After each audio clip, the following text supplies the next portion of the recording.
in engineering, and African American and Black students.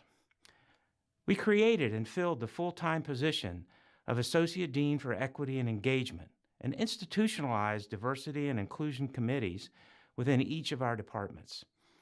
Our Director of Multicultural Student Success and her team actively engage, support, and empower our students with marginalized identities. Our new Diversity, Equity, and Inclusion Assessment Analyst supports the implementation and evaluation of our initiatives. The College of Engineering is moving forward with greater resolve and investment to achieve inclusive excellence. Continued growth is needed in diversifying Cyclone engineers and in creating an inclusive culture. We are committed to this work. The Iowa State University College of Engineering is proud to be a 2022 co-sponsor of the Ames-NAACP Freedom Fund Banquet and partner with you to achieve inclusive excellence. Thank you and have a great evening.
As a member of the senior leadership team, I've had the good fortune to be involved in the council before the council existed, when we recognized there was an opportunity at RAG to create the council and really have that be a forum where a lot of progress could be made on these issues. IND Council is extremely important to me personally, because we're able to share one another's stories.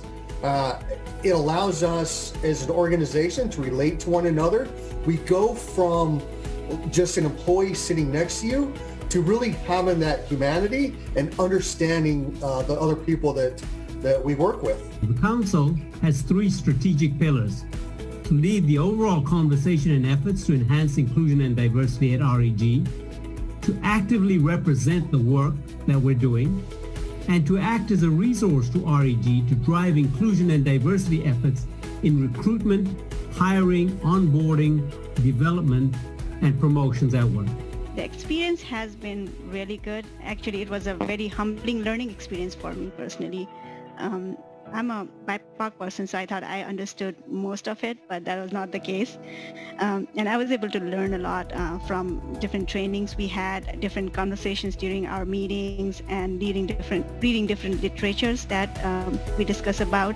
I am very proud of the team's efforts in designing, conducting, analyzing, presenting, and discussing the results of the first inclusion survey at RAG. It's very easy for us to look at our diversity statistics, but we're really concerned on inclusion and where we stand on how do we make employees feel like they are part of the team. The company has come a long way over the past 20 plus years and has become an increasingly global company. And it's really important for REG to understand all the diversity that is out there. I believe if we can understand each other at a human level and get past our differences, and we could create more inclusive workplace. I know it takes time and it's going to be an ongoing process, but I still want to be part of that change and be able to contribute. So that's why it's important to me. I continue to be very impressed with the passion for knowledge and the motivation to initiate and implement change at REG so that we can drive toward our goal of being a more inclusive and diverse company. Over the last years, both part of I&D Council and the BIPOC Resource Group, outstanding experience. The biggest takeaway I have is that both of those groups are willing to engage and learn about each other and accept questions and are able to ask hard questions and have those hard discussions, and everyone is invited, no matter what side of the spectrum you fall on. We want to hear your opinion, and people are willing to listen. The Inclusion and Diversity Initiative at REG is creating this ecosystem and culture at our workplace. And so I'm delighted to encourage and support these efforts to make REG a more fun place to work.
Pulling up the music.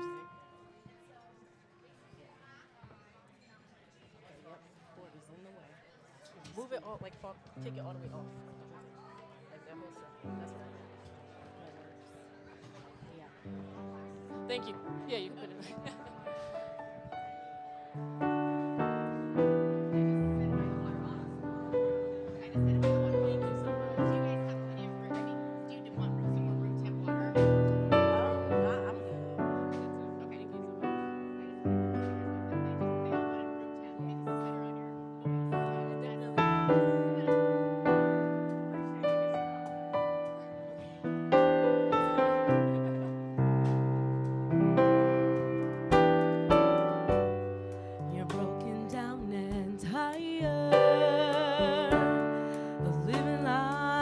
Merry-go-round, and you can't find the fighter, but I see you in it, so we gon' walk it out and move mountains. We gon' walk it out and move mountains. I'll rise like the day. I'll rise up. I'll rise unafraid. I'll rise up, and I'll do it 1,000 times again. I'll rise up high like the waves. I'll rise up in spite of the ache. I'll rise up, I'll do it 1,000 times again for you, for you,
I'll do it 1,000 times. I'll rise up, I'll rise like the day, I'll rise up in spite of the ache. I'll rise up and I'll do it 1,000 times again. For you, for you, for you, oh, for you.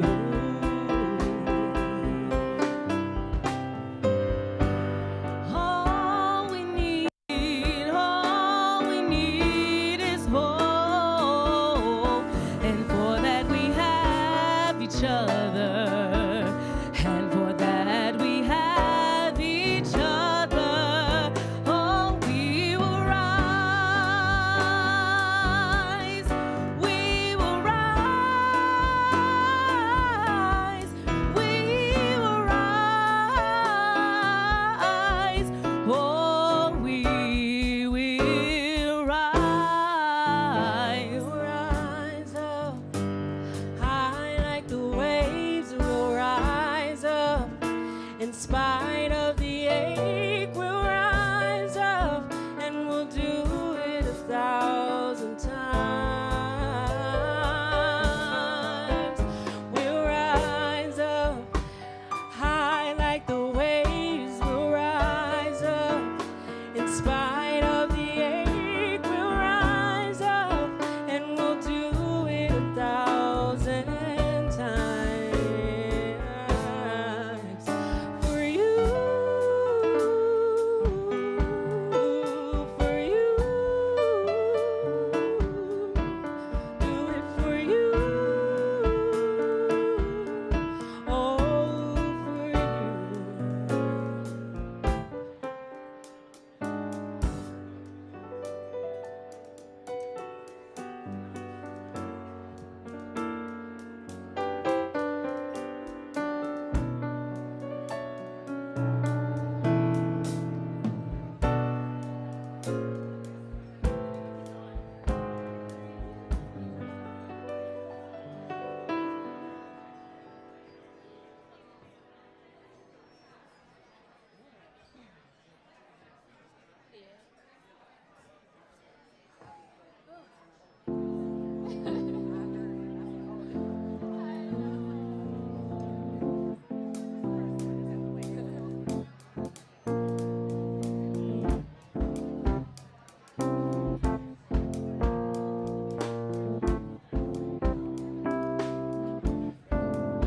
We all bleed the same.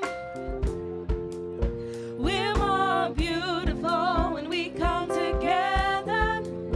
We all bleed the same. So tell me why we're divided. Woke up today, another headline, another innocent life is taken in the name of hatred.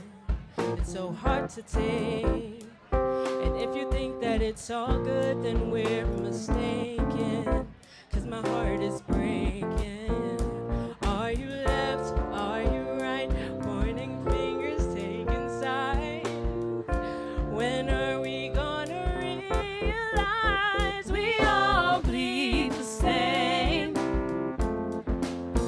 We're more beautiful when we come together. We all bleed the same. So tell me why we're divided. If we're gonna fight, let's fight for each other. If we're gonna shout, let love be the cry. We all bleed the same. So tell me why we're divided. Tell me who are we to judge someone by the kind of clothes they're wearing or the color of their skin? Are you black? Are you white? Aren't we all the same in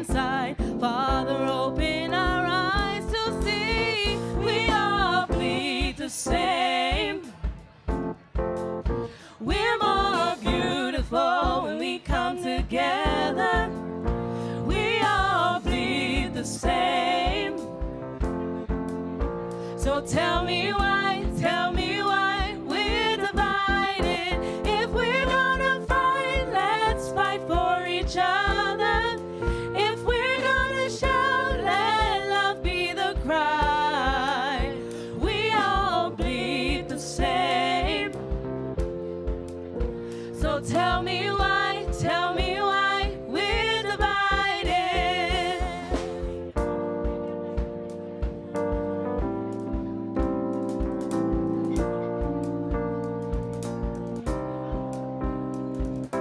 Only love can drive out all the darkness. What are we fighting for? We were made to carry one another. We were made for more. Only love can drive out all the darkness. What are we fighting for? We were made to carry one another. We were made for more. We all bleed the same. We're more beautiful when we come together. We all bleed the same. So tell me why we're divided. If we're gonna fight, let's fight for each other. If we're gonna shout, let love be the cry. We all bleed the same. So tell me why we're divided.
Good evening. Can we start taking our seats, please? Can we start taking our seats, please? Thank you.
right, good evening, good evening. We're ready to get started.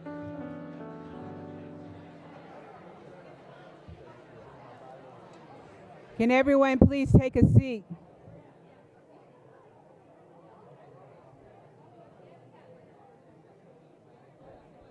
Thank you, thank you.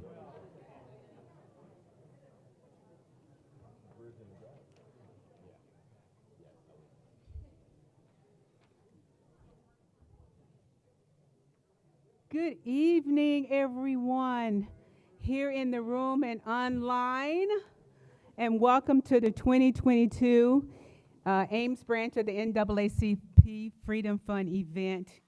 We're excited to have you here tonight to support us, to get out a little bit. Even though we had to reduce the capacity because we were concerned about your safety and your care, you're looking good. And all you online tonight, thank you again for your support. My name is Vanessa Baker Latimer. I am the chair of the Freedom Fund event. And I just want to bring you some greetings and just say a few words that I'm just glad to be here. I'm so happy to be here. So, but we're going to get started this evening because we want to keep you on time. But grant me some grace because, you know, I might go off the chain tonight. Because I want y'all to have a good time because we're celebrating being back, okay? Excellent. So right now I'm going to turn it over to Vern Hawkins, who's our interim president, and he's going to give us the occasion. Thank you.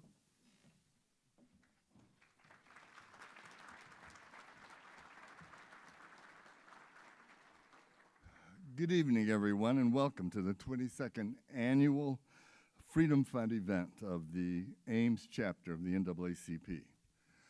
I'm going to spend just a few moments telling you why we're here this evening.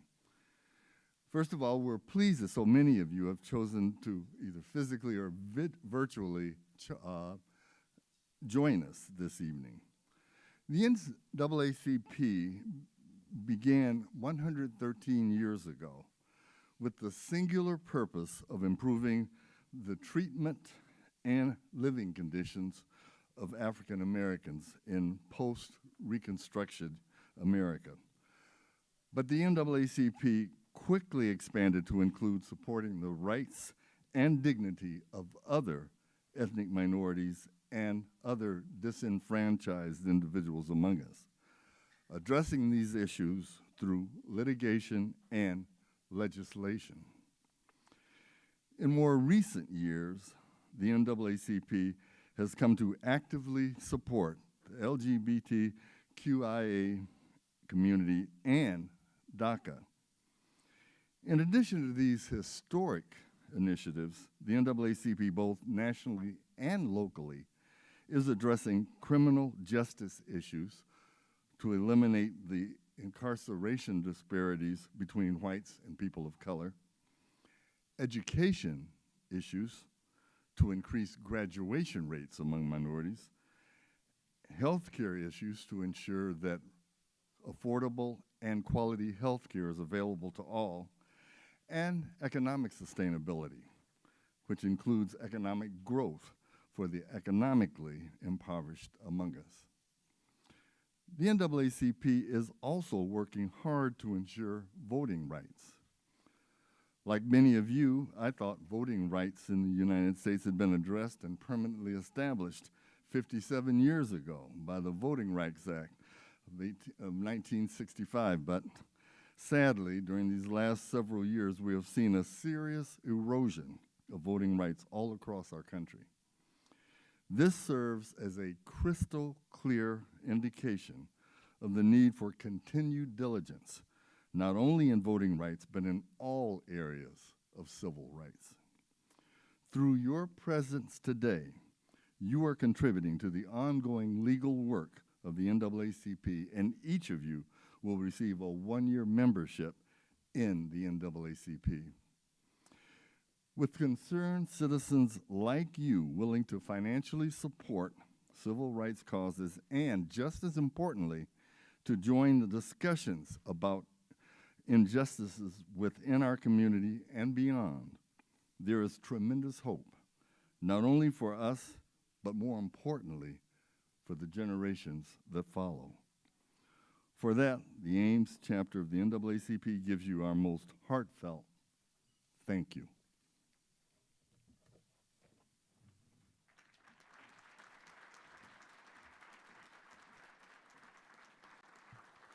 Thank you, Vern. Thank you very much. Next is invocation by Anita Rollins, who's our secretary for the branch. Anita.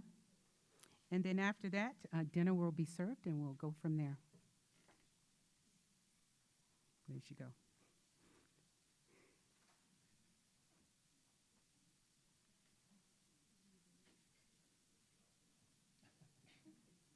Don't be shy.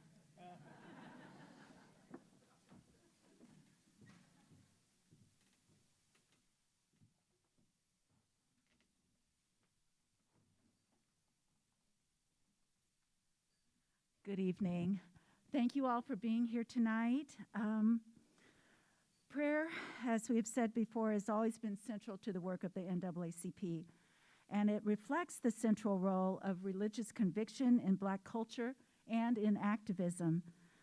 Tonight, I will share a few phrases from a prayer that Black women, part of the anti-lynching crusaders, recited each day at noon from October 1st to December 31st, 100 years ago in 1922, hoping for the passage of the dire anti-lynching bill, then under consideration by the United States Senate. And then I'll ask us to have a moment for grace. Our Father who art in heaven, hallowed be thy name. Hear now, we beseech thee, the prayer and petition of millions of American citizens of African descent, who this day approach thy presence with one heart and voice. We thank thee that thou art no respecter of races, nations, or persons, but all who love and serve find equal favor with thee. May our faith in thy power of deliverance be simple and sincere and soul deep.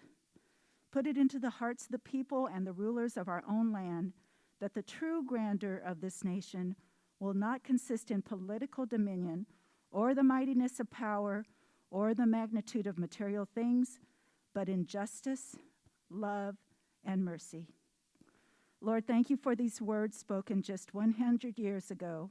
We ask your blessing on this time together and on this meal. We ask it all in Jesus' name. Amen.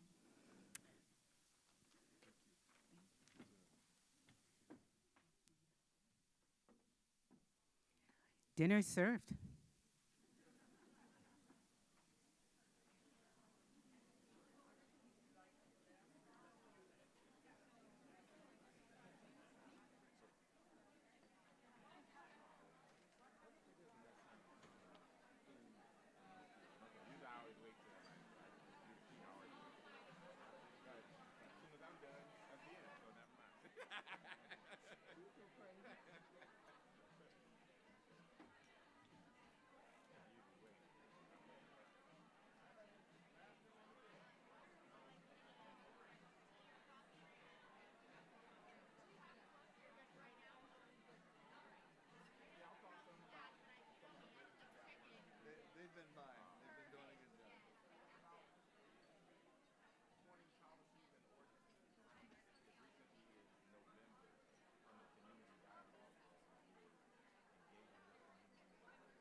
For all of you that are watching online, we are serving dinner right now, so please enjoy the sponsors and their information, because without them, our event would not be possible. So we will get back here in about 20 minutes, but right now we're doing dinner time. So I hope you enjoyed dinner at home as well. Thank you.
All right, ladies and gentlemen, we're going to go ahead and get started with our program this evening. How's the food? Is everybody good? Great, great, great, great service. Thank you, Gateway staff. And you know, I told you earlier I was a little excited tonight, right? So I got to go back on the program a little bit because we never do an event here, part of the NAACP, without honoring our national anthem. So if you please would give us a few moments of your time and rise. Before you rise, we're going to have our national anthem played, Lift Every Voice and Sing by James Weldon Johnson. And you know, I got to thinking earlier today that, you know, that is representing of us of Black History Month and how important it is for African Americans and their input in America and how we want it all to be embraced and understand that we want to be part of the fabric of this country. So not only will we play the Lift Every Voice and Sing, it's going to be followed by the Star Spangled Banner because we're part of America as well. So please enjoy.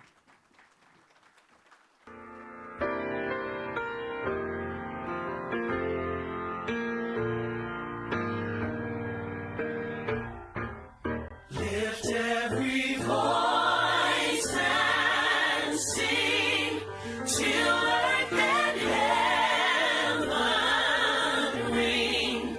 Ring with the harmonies of liberty. Let our rejoicing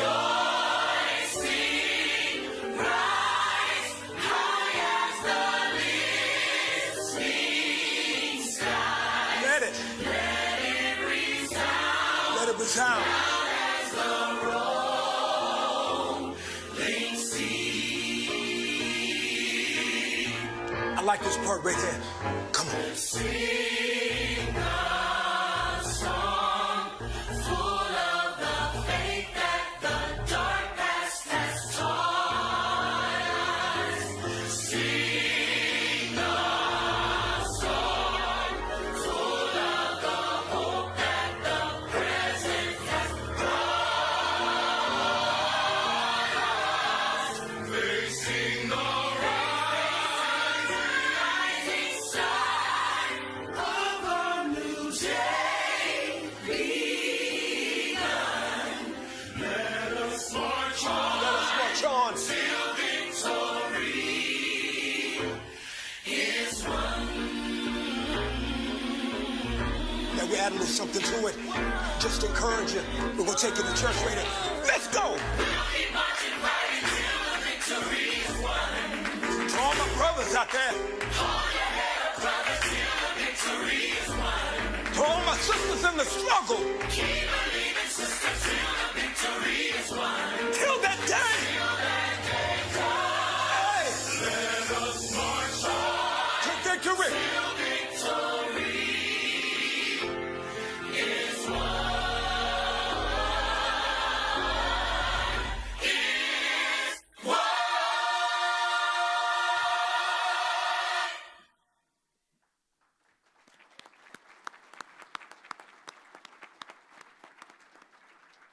Oh, say, can you see by the dawn's early light what so proudly we hailed at the twilight's last gleaming, whose broad stripes and bright stars through the perilous fight o'er the ramparts we watched were so gallantly streaming, and the rocket's red glare, the bombs bursting in air, gave proof through the night that our flag was still there. Oh, say does that star-spangled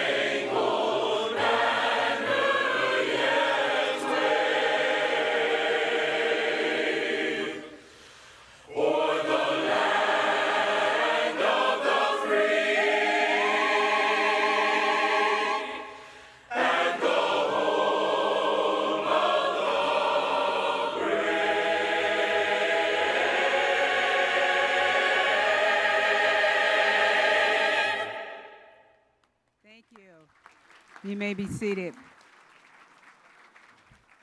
Those songs were through the eyes of children that are going to grow up into adults, and also the historically black colleges singing their version of Star Spangled Banner. So thank you for your indulgence in that.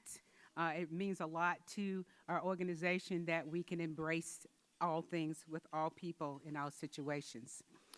I would like to just give an apology. Sorry she was unable to make it tonight. We would have greetings from Miss Betty Andrews, who is the president of the Iowa-Nebraska chapter, state chapter of conferences of the NAACP.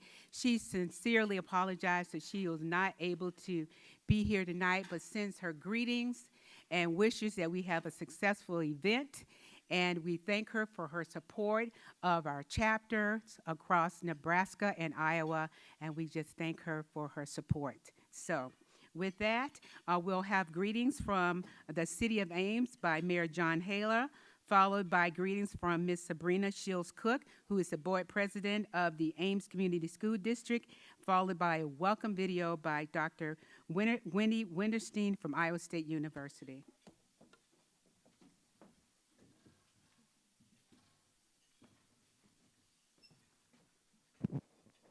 Well, good evening. It's wonderful to be with you this evening, and how nice it is to be in person once again. So on behalf of the City of Ames, I'd like to welcome all of you. We are a proud sponsor of this event, along with a number of our departments. And if you would indulge me, I'm going to depart from what I would consider to be standard comments and just share a little bit of my heart with you tonight. As your mayor, I would like to ask you to join me in doing 3 things this coming year. First of all, make friends and keep friends. People who aren't like you, who may not think like you, look like you, but I believe if you build friendships with people who are different from you, we will have a stronger community. Secondly, think the best of people. We need to be thinking well about those that are talking. Don't assign motives to individuals. And third, in all your conversation, whether it's spoken, email, social media, I ask that you be civil. We are starting to decay from inside, and I think that each one of us can make a huge difference by being civil. And I am proud to say that by and large, I see civil behavior in our council chambers, in our community, but I think we all see it degrading on social media and in emails that are sent to people. So I believe that by doing these simple 3 things, and each one of us can do it, and I'm pointing at myself as well too, we can make Ames an even more welcoming community for everyone who calls our city home. Thank you.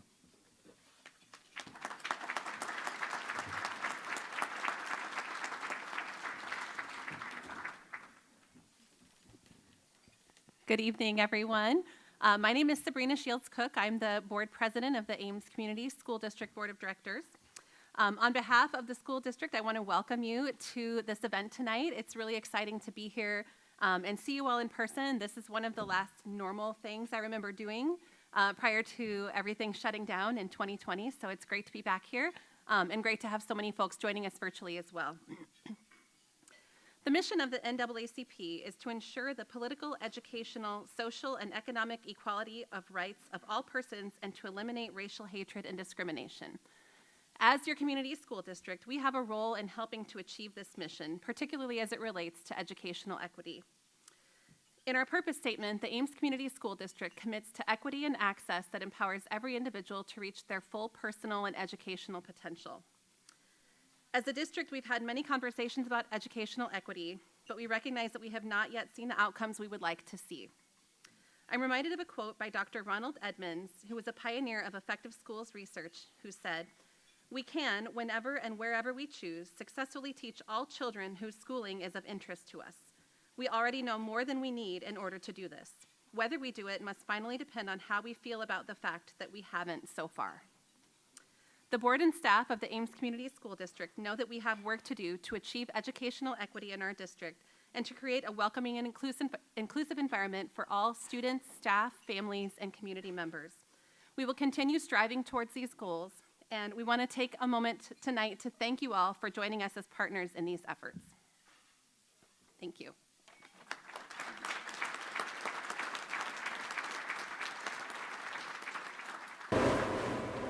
Good evening. I'm pleased to add my welcome to the 2022 NAACP Freedom Fund Banquet. I'm sorry I couldn't be there with you in person tonight, but I know we have great representation from Iowa State University in attendance, as well as those participating virtually. Iowa State has a long and valued partnership with the Ames NAACP. We're grateful for the leadership and the commitment of this organization. More specifically, we're grateful for the people who care deeply and work tirelessly to lead, listen, educate, and advocate. I want to take a moment to recognize and thank some key individuals. First, Edna Clinton. Edna and her husband Wayne are true pillars of the community. It is because of Edna that the Freedom Fund Banquet was reinstituted in 2012, and with her leadership and vision, the banquet has been an annual success for more than a decade. While Edna has now retired her role as president, I know she and Wayne will continue to make an important difference for our community. Edna and Wayne, thank you. Next, I'd like to recognize Interim President Vern Hawkins and all the members of the Freedom Fund Event Committee. Thank you for your excellent work on this event and throughout the organization. I also want to share my thanks to Mayor John Hala and Iowa, Nebraska NAACP President Betty Andrews. Thank you both for your leadership and partnership. At Iowa State, we recently welcomed a new member to our team. I'm delighted to recognize Sharon Perry Fantini, our new Vice President for Diversity, Equity, and Inclusion. Sharon comes to Iowa State following a 20-year career at Tiffin University in Ohio. She served as Vice Provost for Equity, Access, and Opportunity and Title IX Coordinator since 2009. She's been at Iowa State for only a month, and she's already getting well acquainted across campus and the community with a sincere commitment to building collaborative partnerships. As we think about our ongoing efforts to cultivate a diverse, welcoming, and inclusive community, I believe the theme of tonight's banquet is a good reminder for us. Our mission continues. Sharon reminds us that this work is a journey, and to me, that means each day is an opportunity to make a difference, an opportunity to move forward in a positive way. We're in the process right now of developing Iowa State's new strategic plan. Unlike a typical strategic plan, this isn't going to be a to-do list of tasks. Instead, we're developing a to-be list to help us define what we want Iowa State to become over the next decade. One of our to-be statements expresses our vision for being the university that cultivates a diverse, equitable, and inclusive environment where students, faculty, and staff flourish. This ideal is rooted in our land-grant heritage and our principles of community, to have a campus that reflects the rich and growing diversity of our state, nation, and world. But even more, it's about how we value what makes us different, while honoring the shared experiences of our common humanity. We're deeply committed to this journey, and we're so grateful to have wonderful partners and collaborators with us every step of the way. Together, we'll continue this mission. Thank you. Thank you all for your important work and for everything you do to make our campus and community a better place. Enjoy tonight's event.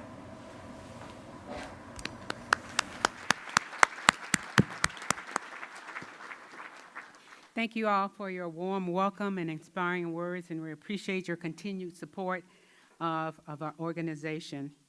Next, we're going to have some entertainment, and This is going to be performed by Joanne Mason, April Finley, Jawan Matthews, and Jamarcus Hughes. They are fabulous. I don't know if you got to hear them earlier, but they're going to be singing Man in the Mirror, because we need to all have a mirror in front of us as we continue our journey of partnerships in this community. So there you go, ladies and gentlemen.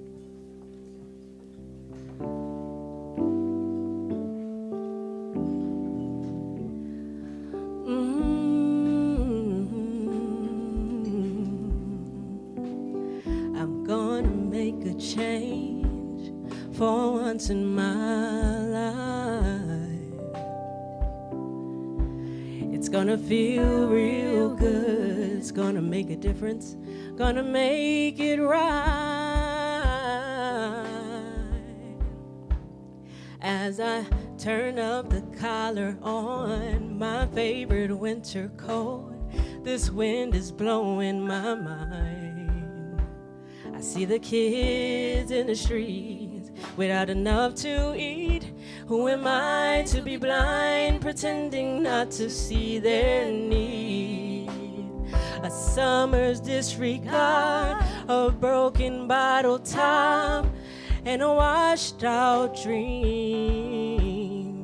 They followed each other on the wind, you see, 'cause they got nowhere to go. That's why I want you to know I'm starting with the man in the mirror.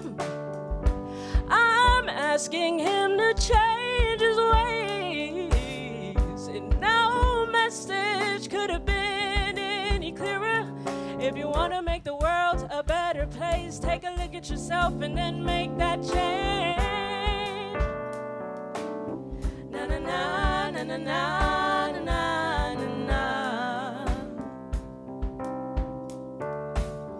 I've been the victim of a selfish kind of love. It's time that I realize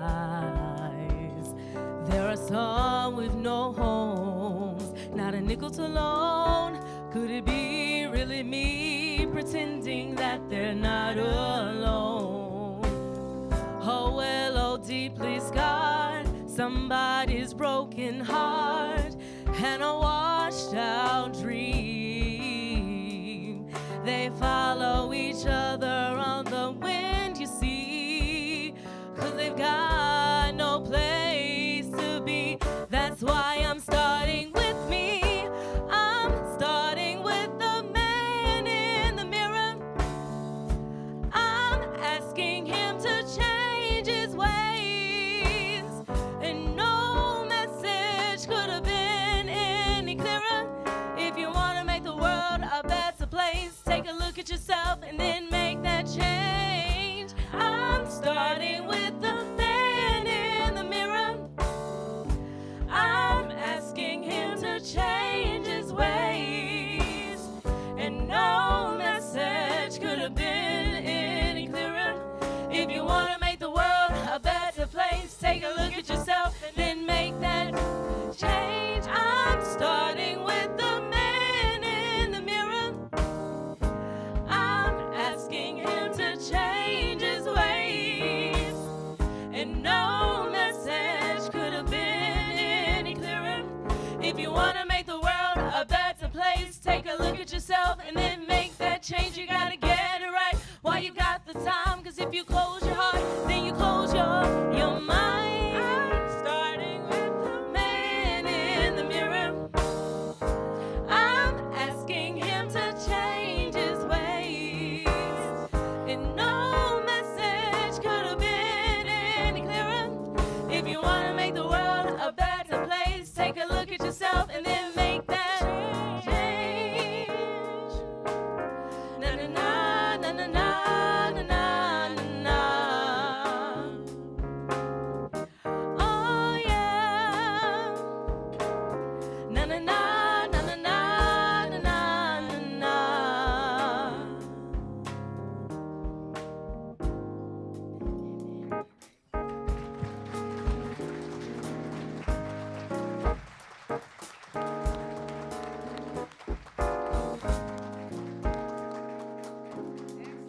Thank you.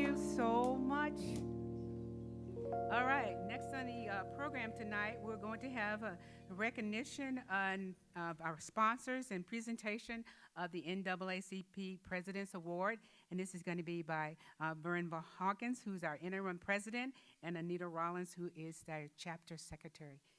So, Anita.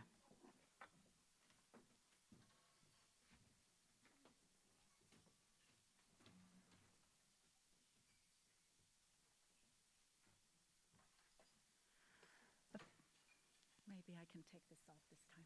Of course, our Freedom Fund event is about raising funds. And so we are so grateful for those who decide to sponsor us at whatever level, but we're especially grateful for our diamond sponsors. And over the last few years, that number has grown.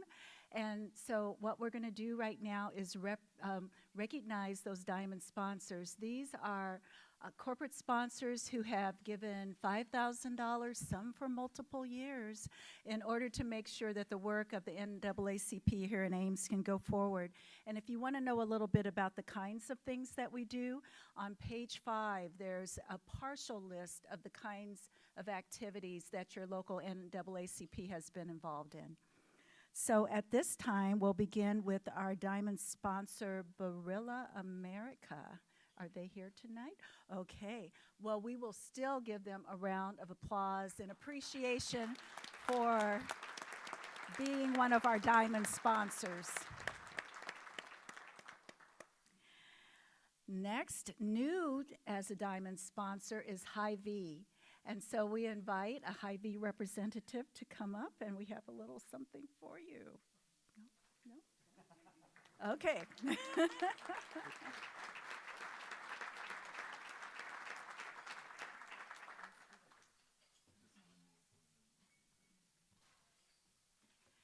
And as a first-year sponsor, we have a little crystal recognition for you for joining us this year.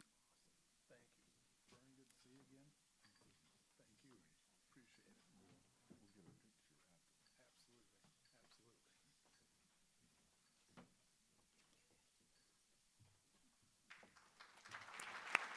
Thank you to Hy-Vee.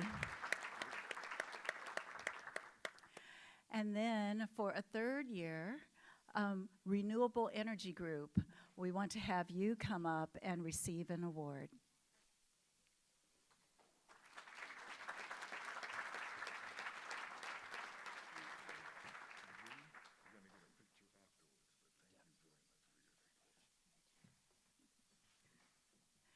And just in case you wonder, for just $5,000, you too can get one of these.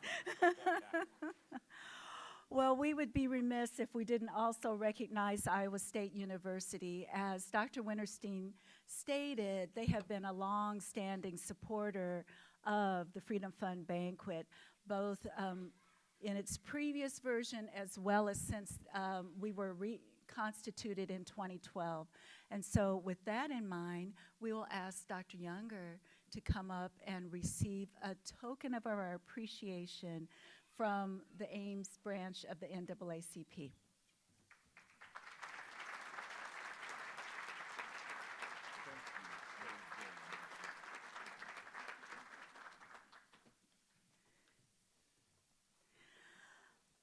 So this was a bit of a challenge for us this year. As you might have noticed, we have our interim president here, but we also have our immediate past president. And she probably realizes that that President's Award this year is actually in recognition of Edna Young Clinton. She was the first president of the Ames branch of the NAACP when it formed, and then has served as president for the last 10 years. You can see she's well.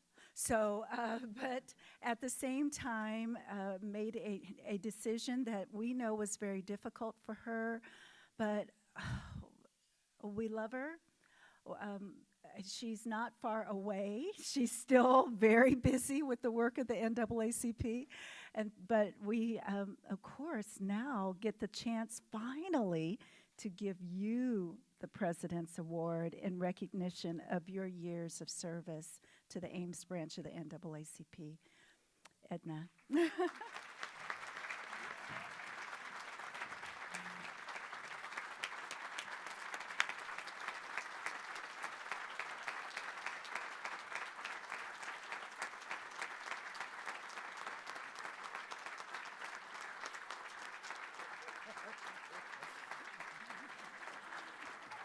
I'm going to call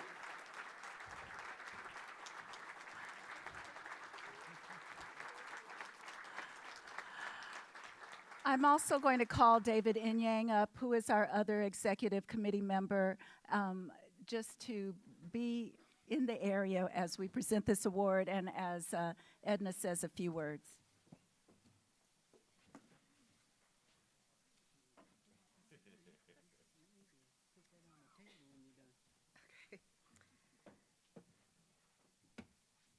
I apologize.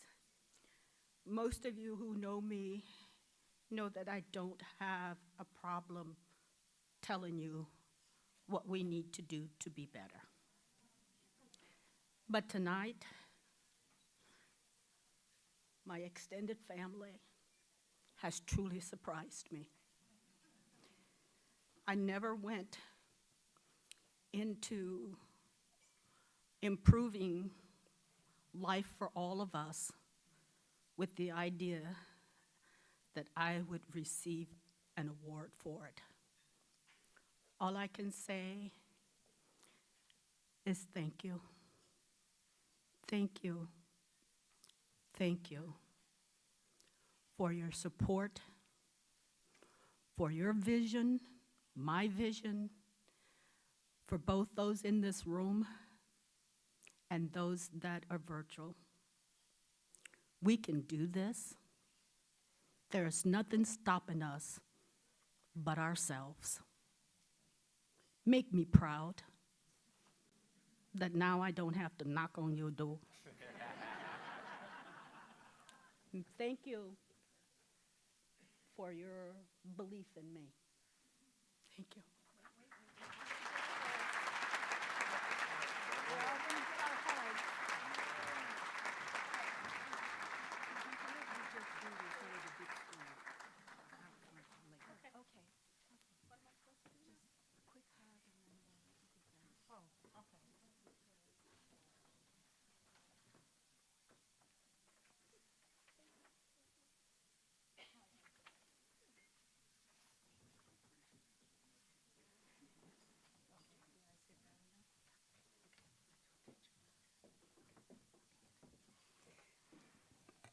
Congratulations, much deserved.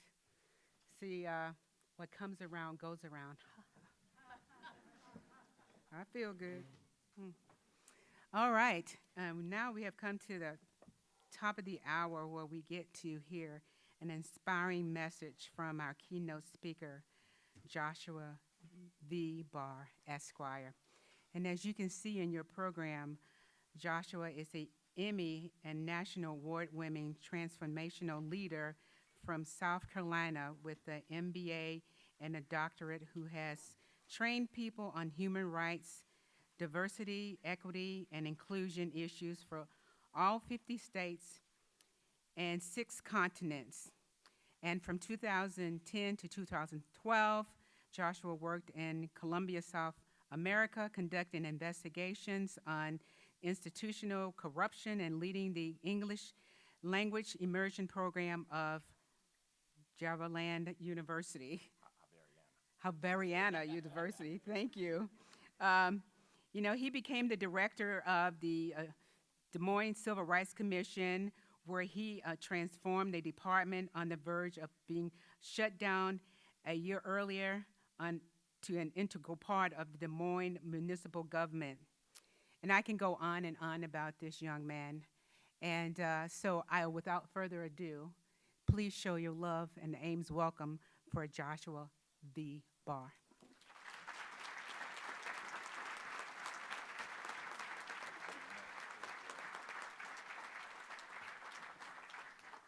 All right, all right. How's everybody doing? All right, how was the food? All right, that's good. The vegans, where y'all at? All right, me too.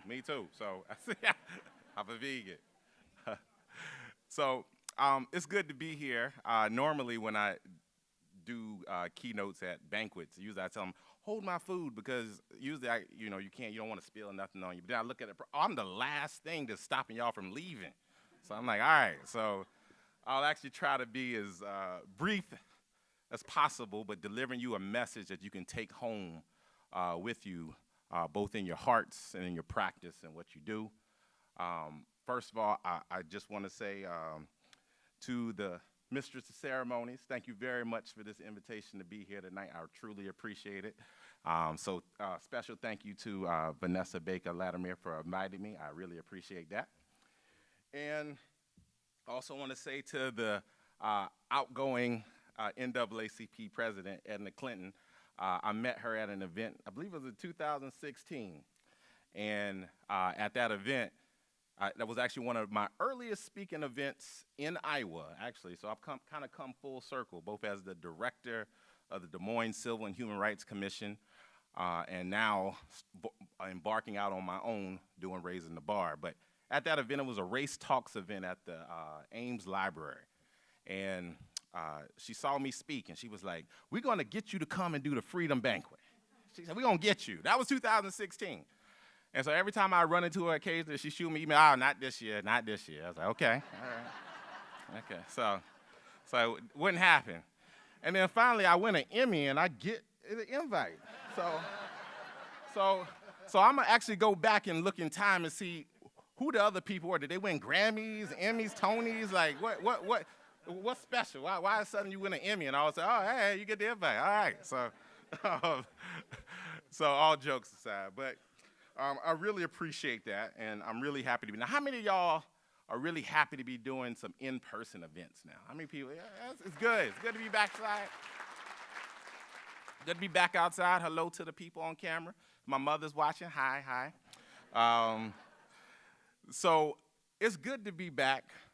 We made it through Omicron. I remember Vanessa and I had a few. I don't know if we're going to do it. Omicron, but we made it. And I was actually just talking to some health professionals yesterday. We actually had a very low death rate with Omicron. We were actually one of the best states in that regard. So it's great to be back in person, because there is nothing like good old-fashioned face-to-face communication. And so for you people in the dating world, you can now get off Tinder and Bumble, et cetera. I don't know what y'all doing now. I'm out of the dating game. But, I have to say, though, although it's good to be back in person and knowing what good old-fashioned face-to-face interaction is like, also know what it's like to be sick. In November of last year, I finally got COVID. I had been fighting COVID and trying to beat it, as an introvert. When they were like, you people have to practice social distance and stay inside, I've been waiting for this my whole life. Yes. And so I was really excited. I mean, I love just being me and my books, and so I was really excited. I really practiced a lot of social distancing. I always kept my distance. Now, sometimes it was difficult, because when the pandemic first started, I was outside one time, and I was walking through the park, and this white woman just went the other. I was like, oh, wait, COVID. No, never mind.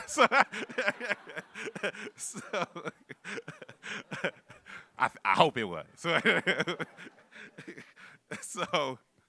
But it was. I really practiced it. But in November, I slipped up, and I got too confident. I got too cocky. And all of a sudden, I got invited to do a keynote in Myrtle Beach, South Carolina. And when I went to Myrtle Beach, I left my supplements, all the things Joe Rogan talked about, just playing. But I left my supplements. I actually left I only had one mask with me. And I went to do this keynote, and after the keynote, people wanted to come up, take photos, and I just did that. And I'm not saying this to discourage in case you want to do photos with me afterwards. I got to go home. I don't want to take no photo with you. But I did a lot of interactions, and then a few days later, you felt that tingle in your throat. You said, oh, Lord, not me. But I got sick, and typically, at first I didn't know it was COVID. I thought it was maybe I got a cold. So I have a whole regimen that my mother taught me as a young kid. Nothing but hot soup, hot tea, vitamin C, and NyQuil. I did that. And for a day, I actually felt better. And then I went out and hung out, and then I got sick again. And this time it wouldn't go away. The regimen wasn't working. I was, you know, when you eat soup and tea and juice, you in the bathroom all the time, a lot of liquid. And it wouldn't go away. And so I finally said something's not right because I'm actually not a very sickly person, except for when I need to use my sick days. And so I finally got tested, and it turns out that I had COVID. And so for 2 weeks, I am actually battling COVID. And it was funny because, like, they just said, you got COVID. I was like, okay, what am I supposed to do next? Well, just go home, and if you can't breathe, go to the hospital. Like, it's like, that's it? What if I got a fever? Oh, well, yeah, I guess you can take some Tylenol. And what if I got a cold? Well, I guess you could take some NyQuil. And I said, can I speak to somebody else? And it turns out that I spoke to them, and they were literally just like speaking to the same person. Like, and the lady's like, look, this whole thing is new to us. We don't really know. We trying to play it, like, we trying to figure this out, just like you, sir. I was like, I'm not a medical professional, but,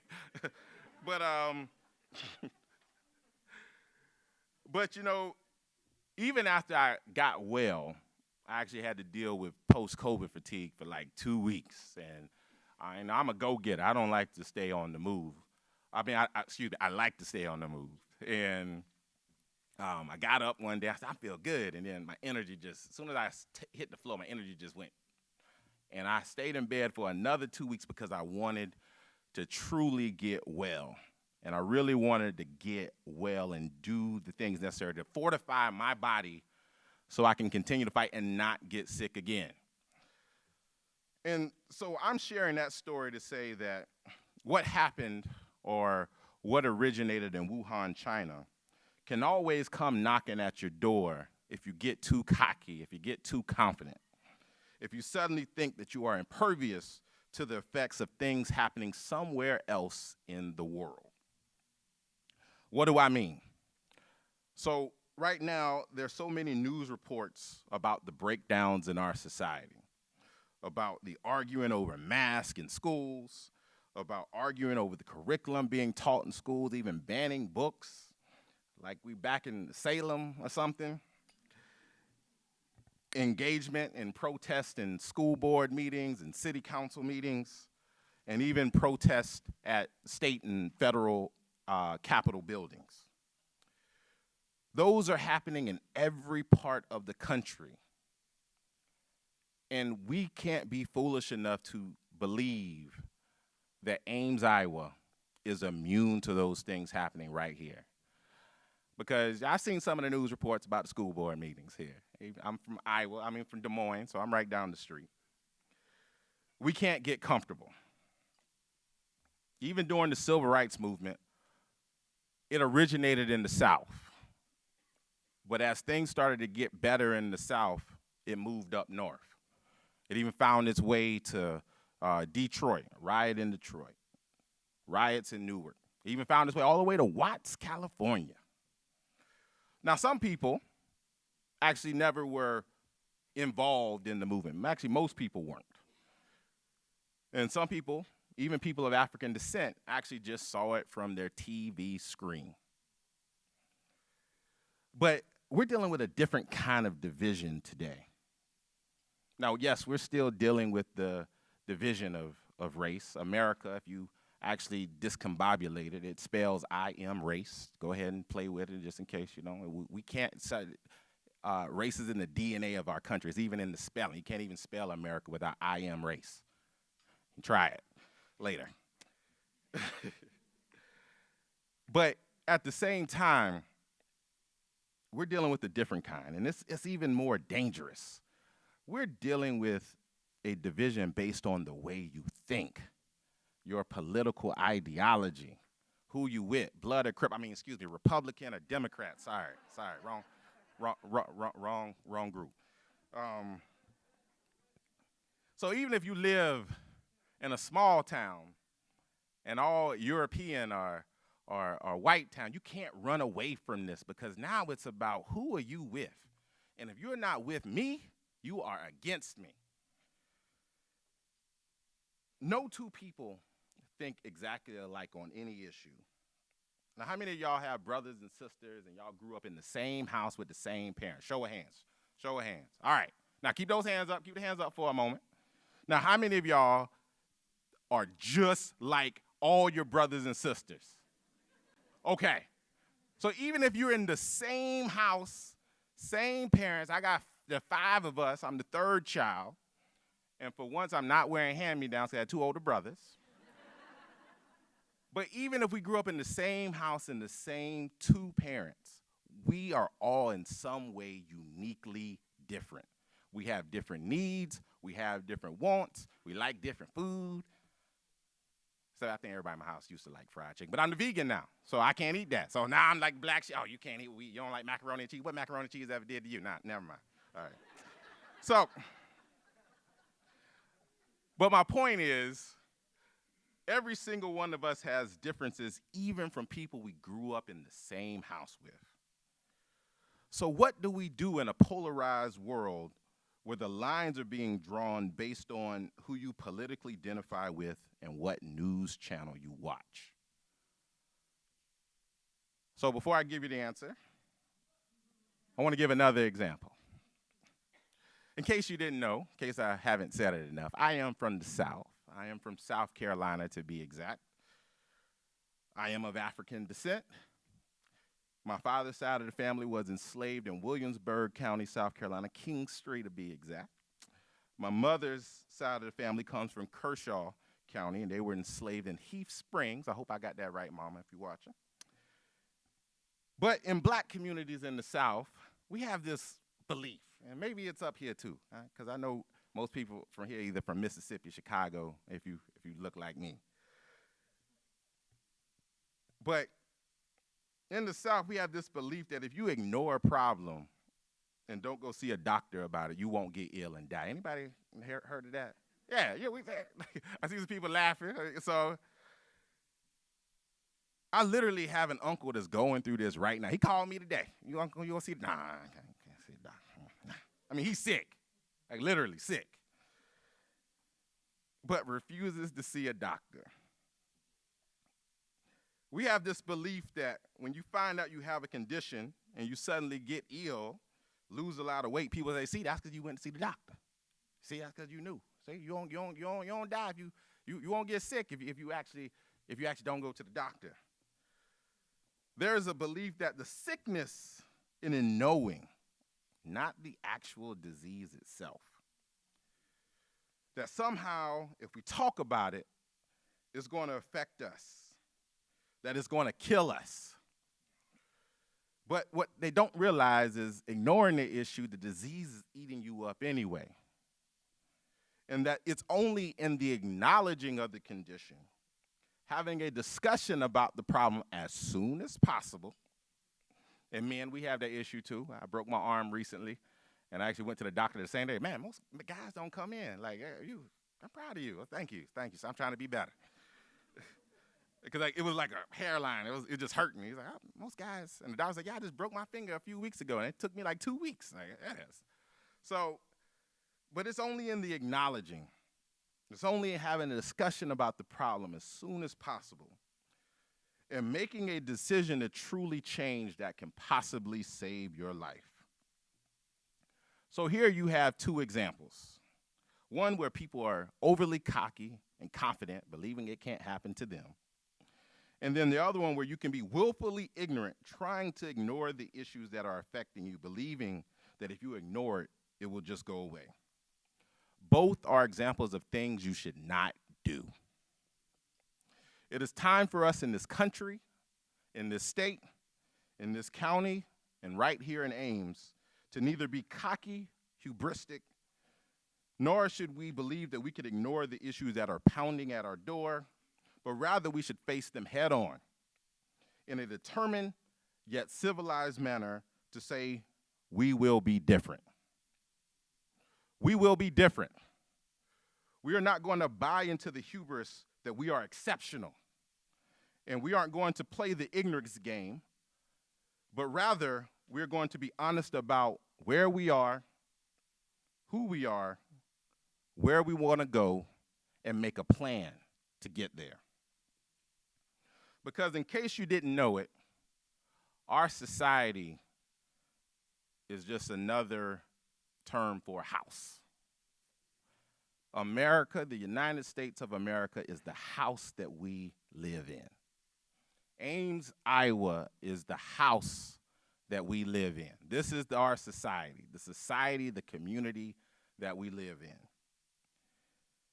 And in this house, everyone has different needs and wants. And some of us, but we also have things in common. The basic needs that we all need: food, clothes, shelter, appreciation. In a real family, when someone is being affected, you have a young person, a teenager that's going through something, you have to address it because it doesn't just affect that person, it affects the entire family. And that's the way a society works too. You think that, that's just them over there. But it quietly comes, sometimes loudly comes, right at your door. So in this house that we live in, we have to sit down and develop a plan on where we want to be, who we want to be, and how do we get there. We have to eat together like we're doing right now. We have to talk and have strong family discussion to build a stronger society. You cannot build a house by yourself. Ask any contractor. You need multiple people putting in the work.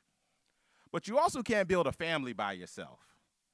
If only one person's carrying the weight, the other person, hey, man, I'm out. Hey, this is too much. Eventually it'll happen. Trust me, I know. It takes a team of people to construct the home or the house that we envision. It takes all of us in this community to construct the society we'd like to see. So in the great words of the great civil rights leader Diana Ross, do you know where you're going to? Do you like the things that life is showing you? Where are you going to? Do you know? Do you know, Ames-Iowa? Do you know? Now, some people might be saying, Joshua, you're selling me nothing but a pipe dream. This is not possible. We are just, we can't eat together and have these discussions. But I'm here today to tell you it is possible. And it's possible because I've actually done it, literally done it. When I was the director of civil and human rights in Des Moines, Iowa, when I first got there, they would have these town halls where people would come and yell at the elected representatives or the police and have some cathartic experience where they're feeling good. That was a good meeting, but nothing would change. And community members would come in with swords and, and political leaders and police come in with shields ready to defend themselves. And nothing really changed, but people, they felt good. And I thought this was the most insane or asinine thing I'd ever seen. Because they were like, Josh, we want you to come up, be a part of this town. Nah, I'm good. Now, I normally wouldn't get yelled at, but I just saw no real point. What are we trying to do here? What is the goal? In any relationship, you have to understand, what is our goal here, even in a friendship? Because sometimes your friend will take advantage of you, You got that friend, hey, man, let me get $5. Man, did you get $5 last week? What is the goal here? Why are we friends? What is our goal? What are we trying to do? And so I'm not trying to sell. We had all these town halls. And I thought I was in the twilight zone, to be honest. So I decided I was going to do something different. I decided that we need to be more daring and that there was a better way to engage with the community. So being trained up in deliberative dialogues, I approached our mayor and our city manager about, hey, let's have some community dialogues. Now, they didn't know what that was. So I had to spend 2 years trying to show them what it was because they just kept doing the town halls. And it wasn't working. Finally, like, man, did you have an idea? Yeah, I had it. I'm ready. I was already ready. Like, let's just do that because this ain't working. Like, hallelujah. I don't want to do this no more.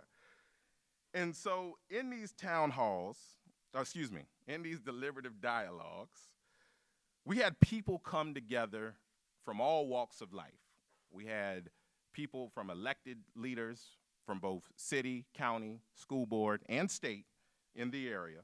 But we also had influencers, the police officers who were on the beat. We had decision makers, such as the city manager and people in various sectors, both in the Chamber of Commerce as well as different departments in the city and county, as well as teachers and other people who influence the ultimate decision makers to be a part of that discussion. We had youth that participated in every single discussion. We had advocacy groups such as the NAACP and other agencies such as the ACLU participate in these discussions. And we had just everyday working people that were a part of these discussions. Now, we didn't just talk. You know, I believe that you gotta have action if you want satisfaction, because you can't even spell satisfaction without action. And we had discussions, small group dialogues around the city on what we wanted to see for our city. Where do we want to go? And we were able to receive a number of thoughts and ideas, hundreds of thoughts and ideas from community members on what they wanted to see. And from that discussion, we were able to develop 9 concept policies on what we wanted to do. And instead of just giving that off to City Council, Mr. Mayor, we decided to bring it right back to the community. Is this what you wanted to see? Is this what you wanted to see? That continual engagement. And they actually had to vote on their top 3 items. Now, of course, they were like, well, I like all 9. Well, so now you know what it's like to be in a position of leadership. You can't do everything at the same time. Because they either complain from the back. But when you actually got to make those decisions, it's a little different. And so we were able to change some laws, and change some policies and practice. And I have to talk about that because a lot of times when we talk about making change, you know, some people, especially after George Floyd, we're gonna kneel. Well, what you gonna do after that? Well, I'm gonna get up. No. What you?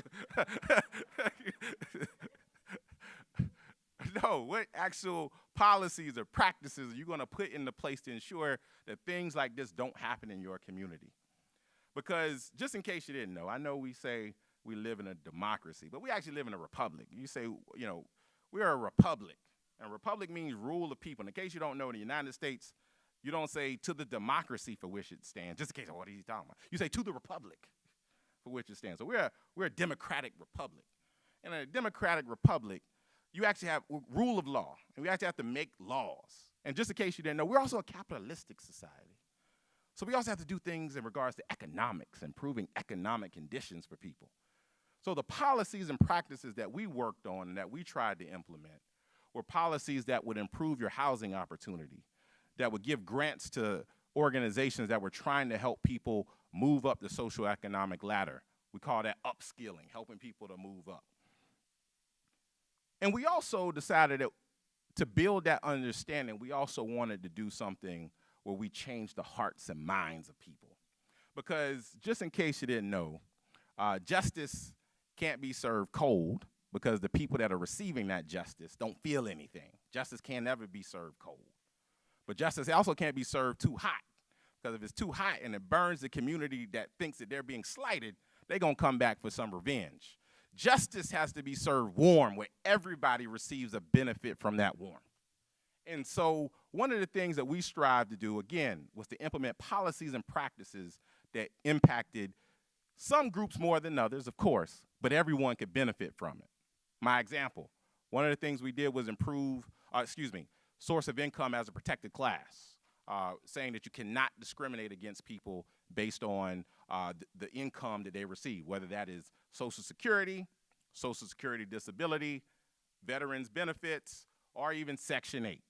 So who benefits? Grandma benefits, your disabled friend, neighbor, brother, cousin, sister benefits, the person that fought for this country, and yes, people of a lower socioeconomic status. It's one of the things that we were able to do. Another thing we were able to do was to create a grant to give back to communities, again, that were trying to upskill communities. And recently, we even did the Fair Chance Ordinance that says that you cannot check a person's background until they're actually being considered for the job or housing. That's something we recently passed. Now, why is that important? Because if you just judge somebody on the front end, rather than actually getting to know somebody, you know, swipe left versus swipe right, just in case you catch my drift, you don't really get to understand people. And so we strive to make sure that you have an understanding, and especially in this day and time where we actually have the great resignation where people are not accepting jobs, or people are leaving their jobs, me being one of them, you actually have an employment gap. And you know who can fill that employment gap? People who have been previously incarcerated that have served their debt to society. So you got to be thinking holistically. They don't just benefit, the business benefits. So some maybe, we're closed today because we don't have enough employees. Or maybe you should start looking deeper into who you hire. Now, but we didn't just do that. We actually said, again, we got to change the hearts and minds. So we implemented another thing entitled Breaking Bread, Building Bridges. And Breaking Bread, Building Bridges is all about matching people up based on their differences to have dinner over the course of a few months to see if they could find common ground and see the humanity in others. Now, we had a number of people that wanted to do it, hundreds of people, but we actually, shrunk the group down to about 40, and then we did a documentary on it, and shot it. It's on YouTube. You can watch it. And we were able to present that back out to the community to demonstrate we're bigger than our differences. We have more in common than we think. Don't dehumanize people in the community. We match officers up with persons who had felony convictions. We had judges matched up with advocates. We had lesbians matched up with conservative preachers. We had conservatives matched up with liberals, and people matched up based on race. And the vast majority were able to say, I've learned something, not just about this person, but more so something about myself. And so those are things that we strive to do. And you might say, well, how's it going? Well, unfortunately, old habits die hard. And again, as I stated before I started talking about some of the things that we did, it was more of a town hall, shields and swords kind of community. And traumatic times reveal who you really are, and sometimes they cause you to go back to what's comfortable, even if what's comfortable isn't good for you. Y'all know what I'm talking about. Go back to that one person. Ain't no good for you, but I know it. Better the devil you know it, that's what they say. But we went back, and all of a sudden it got polarized after the George Floyd murder. And people went back into their corners. And unfortunately, again, I had to fight for 2 years to even get dialogues off the ground. And by the time we got going, and even though we saw results, getting roses from the Des Moines Register, getting 20 policies and practices changed around the city, they fell back into us versus them. Everybody went back to their corners, and no one was willing to talk and engage as much anymore. Now, I'm giving you that example just to demonstrate that change is only going to be systemic and long-lasting if you're willing to put the work in, even during the hard times. Al Green said, whether times are good or bad, happy or sad. And even my father, who recently passed away, he couldn't let go of certain habits. He had a heart attack one day, and he had to get quadruple bypass surgery. And I remember after the surgery, I'm sitting there watching a doctor say, sir, you can no longer eat this, and you can no longer eat that, and you can no longer eat that. And I'm taking copious notes. Okay, all right. So why they give us this food anyway? That was my first question myself. And that was years ago. I didn't become a vegan until probably about 10 years later. But my father couldn't let go. He couldn't let go. He had been so accustomed to that fried chicken and those fried foods that he could not let go of that. But slowly, by him continuing to consume those things, he had a stroke. And that stroke put him in a nursing home. And even then, when I go see him, man, go get me some chicken. Daddy, no, I'm not doing this. I am not doing it. I'm not going to be the one. My sister, I'll get it. It's always that one person that want to keep you in. You always want that one person that don't want to see you excel. Hey, it's good for them. Make them happy. Sometimes what make you happy ain't good for you. Let's just make sure we're clear on that. And a lot of times when we try to change, the system wants to stay intact. It so violently wants to stay that it tries to pull you back in, even when there are signs that are saying it's time to change. And right now, we're at a point where the world is telling us, and society is telling us, that we need to make some changes. that our society and our planet are ill, and that if we don't make some drastic changes, it's only going to get worse. When people are storming the Capitol steps in Oregon and Michigan, it actually happened in Oregon and Michigan before it happened in D.C., if you actually paid attention. And then it happened in D.C. That's a warning sign. And we can't get cocky and say, they were just on vacation. They were tourists. We have to, why did this happen? How do we prevent this from happening again? How do we save our republic? I got to make sure I keep saying republic. That's a warning sign. When you're constantly bickering and battling in school board and city council meetings, and we can't seem to agree on anything regarding the health of our communities, the education of our children, that's a sign. And we can't ignore it, nor can we be cocky and believe that we are immune to what's happening, that it won't happen here in Ames-Iowa, or that it won't happen again. Just in case, sorry, it won't happen again, it won't happen again. So what can we do to boost our society when it seems to be so ill and deprived of civility, decency, and people who want to see our communities progress, not regress? What can we do to get better and stay better? Well, to get better, you always have to fortify yourself with supplements that stimulate the body. And ladies and gentlemen, I'm here today to tell you that missing supplement is vitamin U. Vitamin U. Yes, you. You are the missing ingredient in the antidote to fix this society. All you brave people who care about the direction of our society and our country. All of you people, and this is probably the only time I have to say you people, all of you people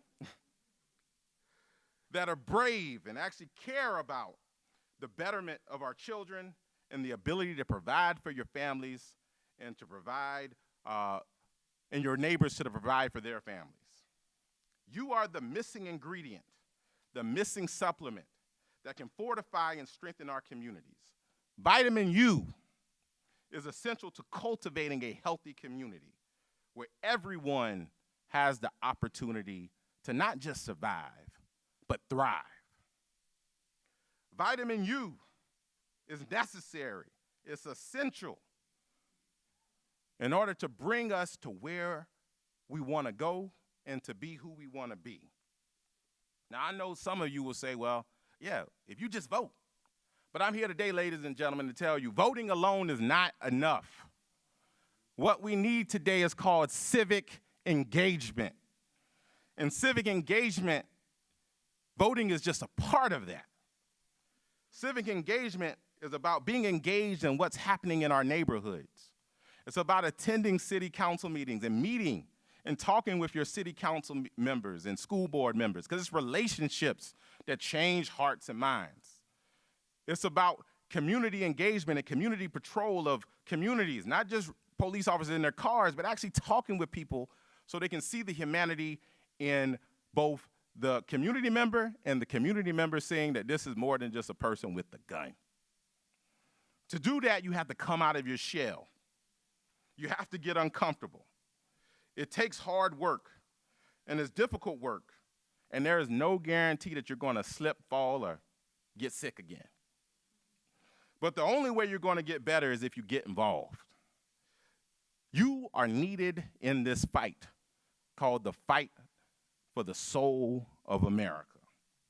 You can't just sit on the sidelines. You have to get into this game called life, because either you're a player or you're a pawn.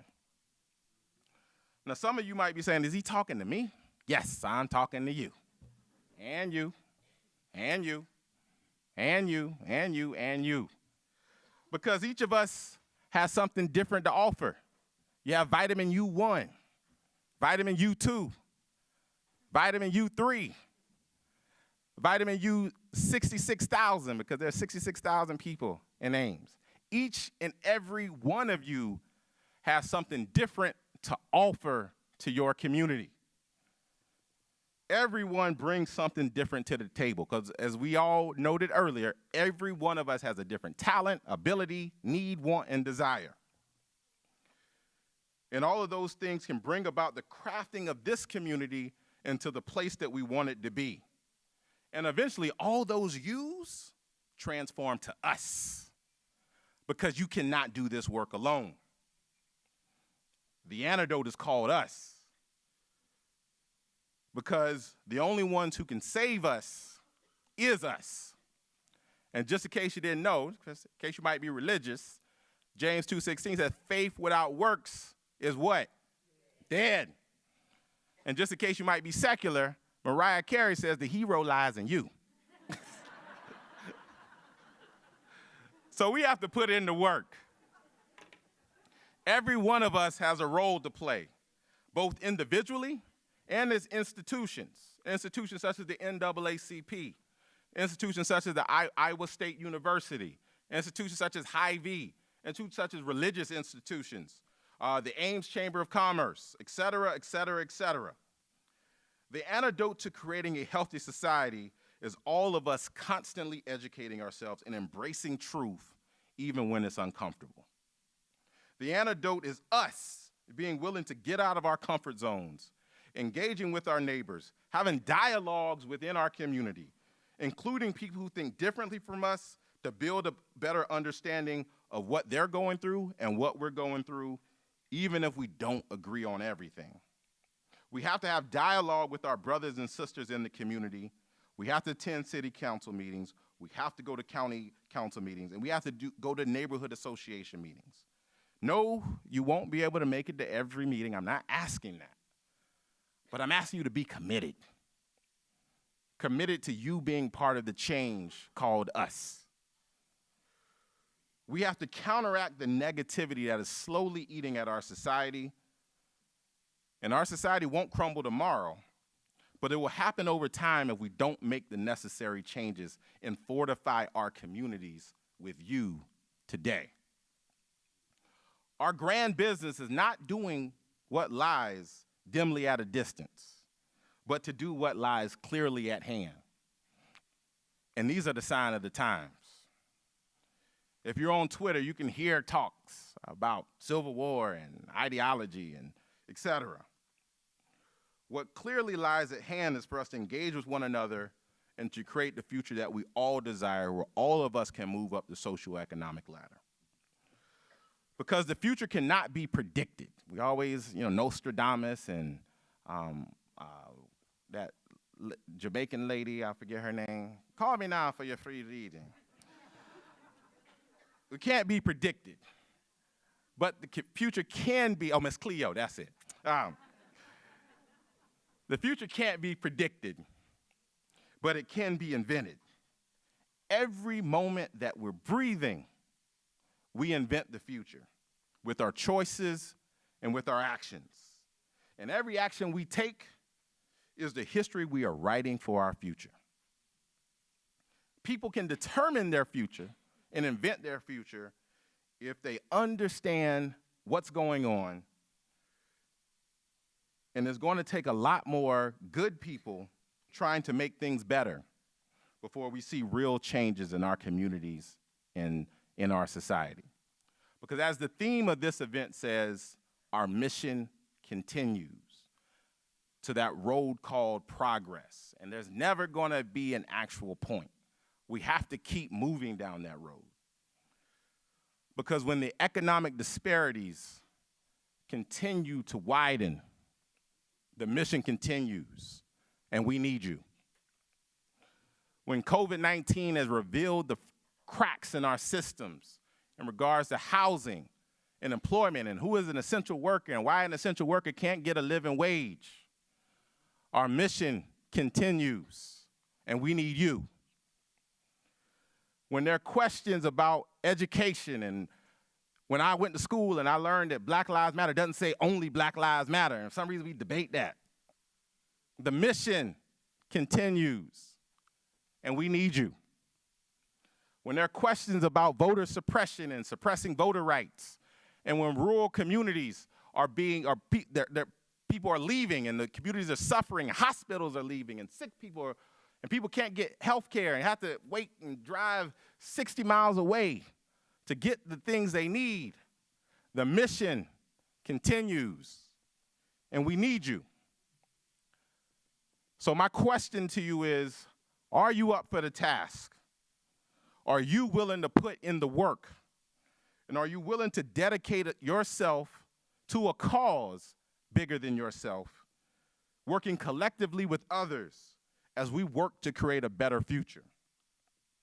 Well, if you are, then join us as we do the work to make this community the place that it needs to be, where everyone has the ability to thrive and grow and be whomever they desire to be. Because in order for society to get better, healthier, and stronger, we need you and we need us to work together. Thank you.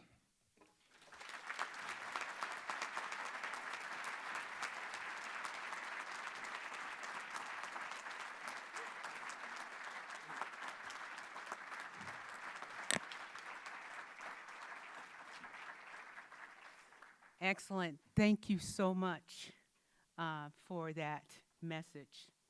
And we hear it. And just like you enjoyed your food, we have to enjoy what was shared because it's shared from the heart and it's shared from experience. So I just want to again thank you all for coming. I want to thank all of our sponsors, our diamond sponsors, our platinum sponsors, silver sponsors, bronze sponsors. I want to thank everyone in this room, everyone online. I want you to just enjoy tonight, enjoy and absorb it, and let's keep the work going in Ames-Iowa. We appreciate all of you so very much. And before we leave, I'd like to also recognize our elected officials, state, local, and legislative. Could you please stand and let us give you a round of applause? City. Thank you for your support, county. I'm going to ask the recipients to come forward so we can get their picture. Out front, yes, okay. So you can tell the photographer to come too. Okay. I would also like to thank our police force, both at Iowa State and the city of Ames. Please rise and get our recognition as for your support and help keeping our community safe.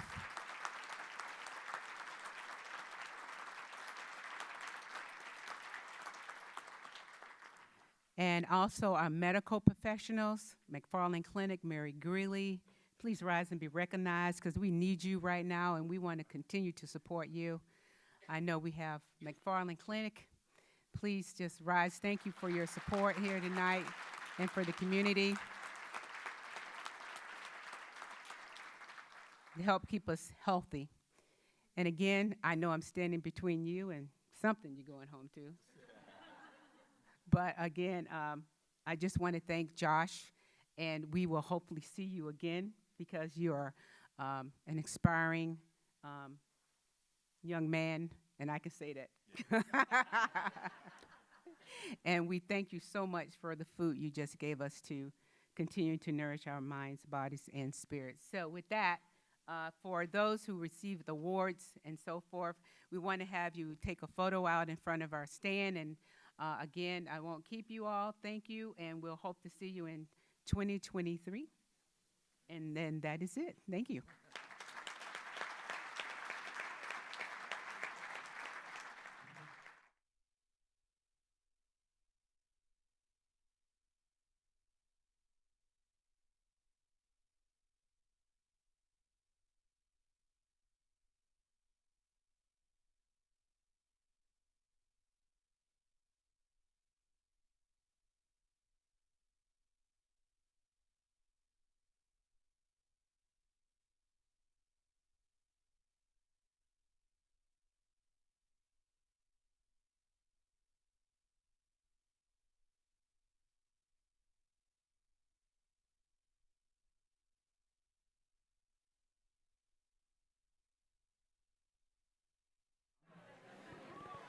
I'm sorry, everybody. Please leave your name tags on the table. And please fill out the white cards and leave those on the table. That is important for us to continue to work for our chapter. So please fill those out and leave your name tags on the table as well. Sorry about that.